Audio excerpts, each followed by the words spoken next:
Pakistan stock data channel में खुशामदीद। उम्मीद है आप खैरियत से होंगे। तो देखते हैं मार्केट का कैपमैन एनालिसिस। तो जी क्या हाल चाल है आप सबका। यार हमारा तो सच्ची बात है, एकदम से जो है ना वो मूड ही उतर गया है। कोई वीडियो शीडियो बनाने का दिल ही नहीं कर रहा था। लेकिन जो हमने पिछली वीडियो उस दिन बनाई थी उसमें कई लोगों ने जो है काफ़ी पुरानी वीडियोस को और ओवरऑल चीज़ों को अप्रिशिएट किया। तो दिल तो बिल्कुल नहीं कर रहा, लेकिन फिर भी ये है कि अब थोड़ा बहुत टाइम मिला तो थोड़ी बहुत वीडियो बना लेंगे। लेकिन वो जैसे कहते हैं ना, डेली वीडियो बनाने से एकदम दिल ही उतर गया है। पता नहीं क्या हुआ है, कुछ दिनों पहले तक ऐसे लगता था हमें कि ना रोज ही कि यार ये जरूरी है बनाना, कि बस मतलब जैसे कि ऑफिस का काम होता है वैसे ही लग रहा था। लेकिन बस अब ऐसा एक दिल उतरा है, पता नहीं दिल वापस आता है कि नहीं। लेकिन जब भी मूड हुआ बीच में कोई ना कोई देखेंगे, जब बताना जरूरी हुआ तो कुछ बना लेंगे वीडियो। लेकिन बहुत से लोग दूसरे तो है ना, वो तो इसलिए वीडियो बनाते हैं डेली कि उन्होंने अपने ग्रुपों में आपको शामिल करना होता है, ब्रोकर्स ने अपने पास आपके अकाउंट खुलवाने होते हैं। तो हमारा तो उस हिसाब से कोई मकसद था नहीं, और ना ही कोई खास फायदा इससे हासिल हो रहा है। बस अपना टाइम ही लगाना पड़ता था। बस अगर कोई आप में से कोई भाई दुआएं दे देता है तो वही, उसकी भी अहमियत तो होती है, लेकिन फिर भी अपना टाइम जितना इसके ऊपर लगता था वो बहुत ज़्यादा है।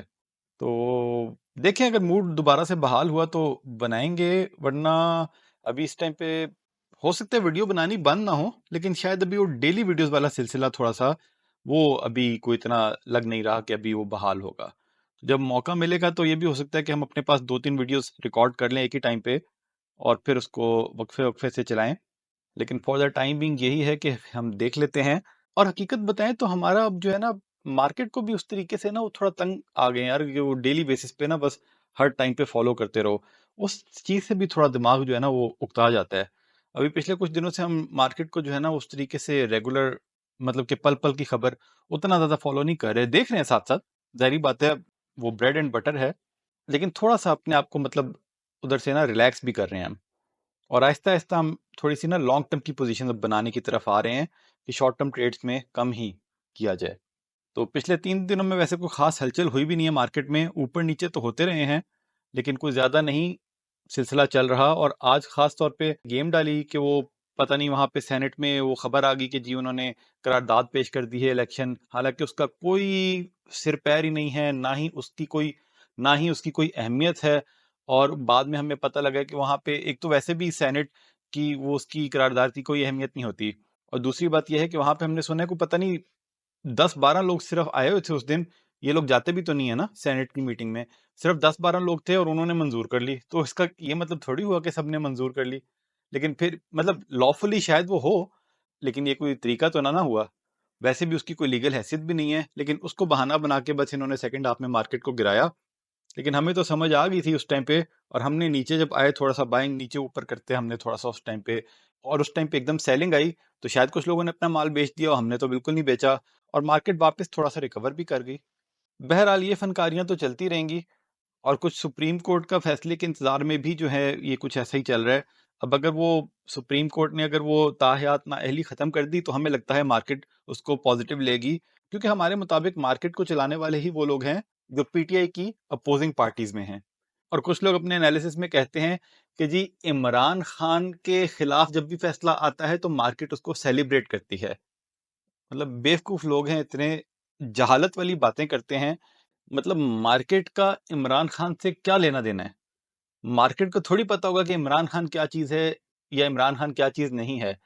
अगर 1 मिनट को मान भी ले कि इमरान खान सही लीडर नहीं है, मतलब हम कोई कह नहीं रहे, ये तो इस पे तो बहुत लोग डिबेट करते हैं ना। हम सिर्फ ये कह रहे हैं कि भाई अगर मान लें इमरान खान सही लीडर नहीं है, तो मार्केट को क्या पता।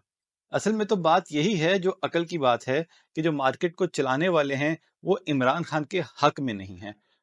वो लोग हैं जो इमरान खान के साथ नहीं हैं, सिंपल इज दैट। इसलिए पीटीआई की तमाम हुकूमत में मार्केट ने अच्छा परफॉर्म नहीं किया, और पीटीआई के जाने के बाद मार्केट ने परफॉर्म किया है। अब उसको बेवकूफों की तरह इस तरह से पेश करना कि मार्केट को इमरान खान पसंद नहीं है, और जैसे ही इमरान खान गया मार्केट चल पड़ी, और जैसे ही इमरान खान या पीटीआई के खिलाफ फैसला आता है तो मार्केट चल जाती है, तो इससे बड़ी बेवकूफी और जाहिलियत की बात हमें तो नहीं लगती। बहरहाल, जो इस तरह का तज्जिया करता है, अब उसको रोका तो नहीं जा सकता। लेकिन सिंपल सी बात है कि मार्केट में जो पैसा लगा रहा है वो है जो पीटीए के साथ नहीं है। Simple as that. और उस हिसाब से अगर ताहयात नाअहली खत्म होती है तो हमें लगता है कि मार्केट इसको पॉजिटिव लेगी। लोगों के सियासी जो भी वाबस्तगी है उसको छोड़ के भाई जो लोग स्टॉक मार्केट में काम करते हैं उन्होंने अपने फायदे और नुकसान का सोचना है और वो उसको उस हिसाब से लें।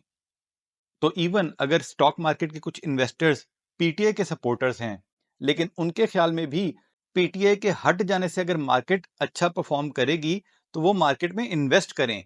वो नाराज ना हो जाए कि भाई पीटीआई हुकूमत में नहीं है तो हम मार्केट से इन्वेस्ट नहीं करेंगे। उन्होंने अपनी जिंदगी के बारे में, अपने पैसे के बारे में भी सोचना है और फैसले करने हैं।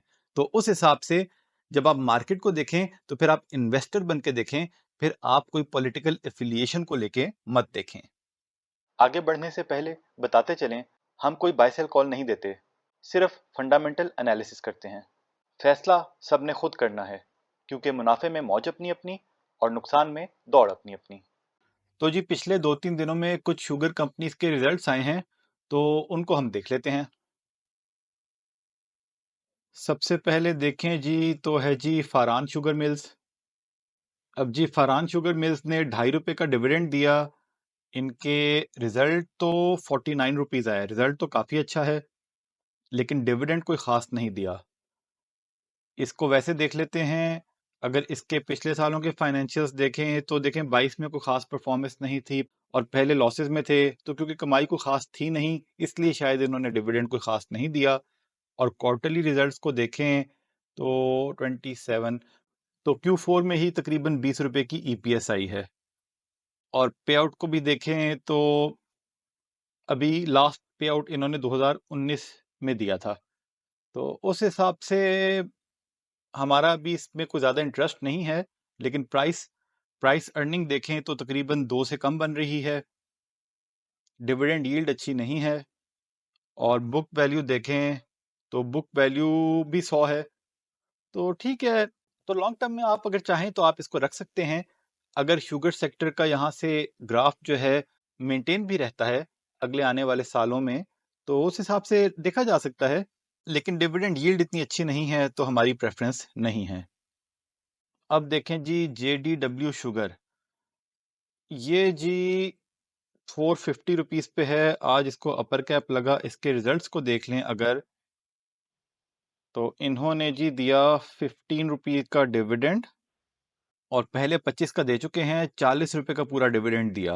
रिजल्ट्स को देखें तो इनके रिजल्ट तो अच्छे नहीं रहे। पिछले साल 66 रुपए की ईपीएस थी, इस साल 37 रुपए की हो गई है, लेकिन उसमें से 37 में से भी 40 रुपए का डिविडेंड दे दिया।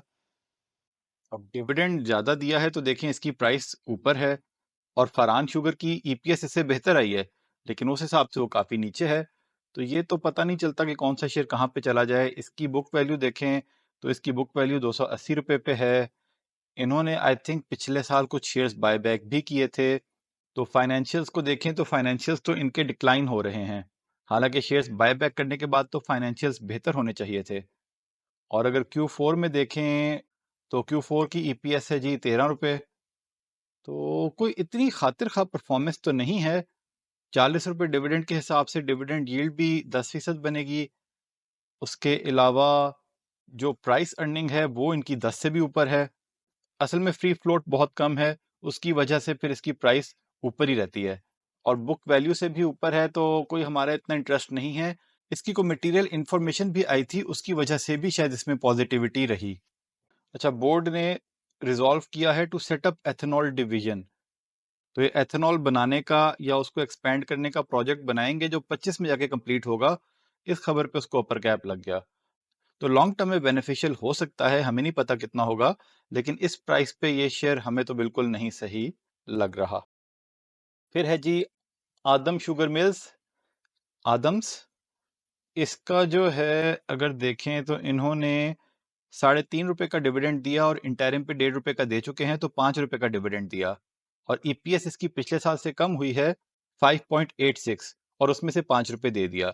तो डिविडेंड तो अच्छा दिया है लेकिन ईपीएस अच्छी नहीं हुई। प्राइस अर्निंग के हिसाब से काफ़ी ज़्यादा है, 8 रुपए पे है। डिविडेंड यील्ड तो 12% है। फाइनेंशियल्स को देखें तो इसके भी प्रॉफिट्स पिछले 3-4 सालों से डिक्रीज हो रहे हैं। और बुक वैल्यू को अगर देखें तो बुक वैल्यू इसकी तो बहुत ज़्यादा है, 303। लेकिन इनके रिजल्ट्स अच्छे नहीं चल रहे। तो इनकी जब एनुअल रिपोर्ट आएगी उसका जायजा करके देखें कि क्या इसके ऑपरेशंस बेहतर होने की उम्मीद है। अगर उम्मीद है तो इसमें बुक वैल्यू को देख के लॉन्ग टर्म में फिर किया जा सकता है, लेकिन वैसे हमारा कोई इतना खास इंटरेस्ट नहीं है क्योंकि प्रॉफिटेबिलिटी डिक्रीज हो रही है। और अगर क्वार्टरली रिजल्ट्स को देखें तो 3 माइनस करें 2.5 और 23 में अभी कितना आया 2.5, तो 2.5-3 रुपए की ईपीएस Q4 में आई है। तो ओवरऑल हमें कोई बहुत ये अट्रैक्टिव अभी नहीं लग रहा। फिर है जी मेहरान शुगर मिल्स। इसका आज रिजल्ट आया, उसके बाद इसको लोअर कैप लगे।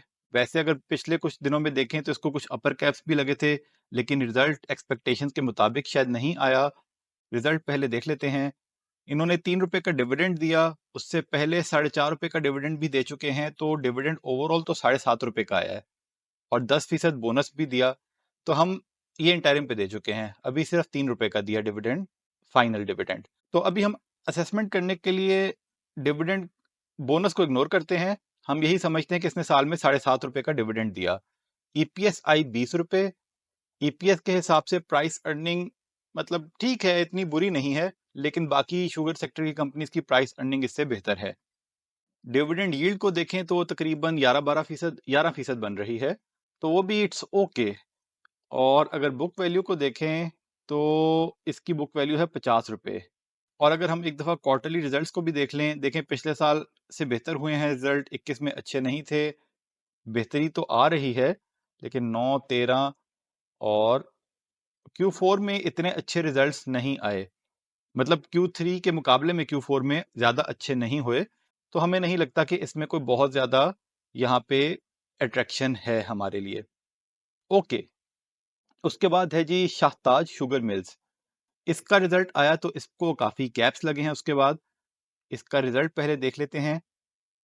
इसका रिजल्ट आया जी, इन्होंने 14 रुपए का डिविडेंड दिया है, असल में ये वजह बनी, और 33 रुपए की ईपीएस। अब इसका अगर देखें परफॉर्मेंस को, फाइनेंशियल्स को, ये 33 पिछले साल कुछ भी नहीं था, उससे पिछले साल बेहतर था, लेकिन 33 रुपए कमाए। अगर क्वार्टरली को देखें तो 9, 12 और 15, तो Q4 का इनका रिजल्ट बहुत आउटस्टैंडिंग आया है, 18 रुपए का आया है, और इन्होंने डिविडेंड भी बहुत अच्छा खासा दिया, उसकी वजह से इसमें काफ़ी बेहतरी रही। तो प्राइस अर्निंग के हिसाब से ये 3 के मल्टीपल पर है। डिविडेंड यील्ड के हिसाब से इस रेट पे भी अभी कैप लगा है, पर डिविडेंड यील्ड बन रही है 12-13%। और बुक वैल्यू देख लें तो बुक वैल्यू भी काफ़ी अच्छी है, 266। तो इस शेयर को कंसिडर किया जा सकता है एक दफ़ा इसकी एनुअल रिपोर्ट देख के कि जो Q4 में जो प्रॉफिट्स बढ़े हैं उसकी वजह क्या है और क्या वो आगे कंटिन्यू हो सकते हैं कि नहीं। देखें, असल में हमने शुगर सेक्टर का जब एनालिसिस किया वहाँ से अब तक बहुत से शेयर्स बहुत ज़्यादा ऊपर चले गए हैं, और अभी भी हो सकता है बहुत से शेयर्स में गुंजाइश मौजूद हो, लेकिन फिर भी शुगर सेक्टर के रिजल्ट्स बहुत वेरिएबल आते हैं, हर क्वार्टर में डिफरेंट कई दफ़ा आने शुरू हो जाते हैं। तो इट्स टू अर्ली टू से कि क्या अभी भी यहाँ से इनको उसमें फर्दर इन्वेस्टमेंट करनी चाहिए कि नहीं।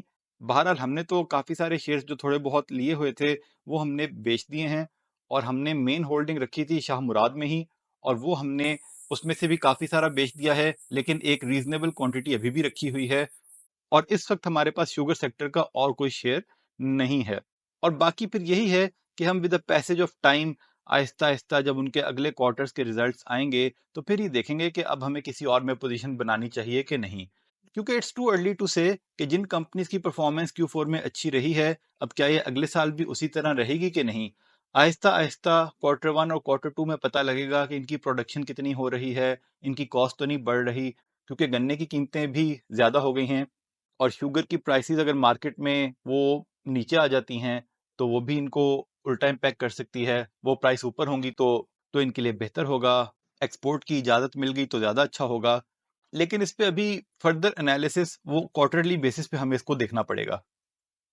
तो आप साथ साथ अपनी असेसमेंट करते जाएं, अगर आपको कहीं पे कोई शेयर बेहतर लगता है तो आप वहाँ पे एंट्री ले लें। और हमें ये शाहताज शुगर जो है ये थोड़ा सा बेहतर लग रहा है, इसकी एनुअल रिपोर्ट स्टडी करने के बाद हम देख सकते हैं कि क्या इसमें मुस्तकबिल में कोई पोजीशन बनानी चाहिए कि नहीं। तो जी ये था आज का एनालिसिस। ये सारा डेटा हमने PSX की साइट से लिया, आप खुद वैलिडेट करें, फिर अपना फैसला करें। याद दहानी करवा दें कि बाय सेल कॉल नहीं थी, वजह पहले बता चुके। तज्जिया पसंद आया तो शेयर लाइक सब्सक्राइब करें, बेल आइकॉन पे क्लिक करें। खुश रहें और अपने अमल पे तवज्जो दें। अल्लाह के हवाले।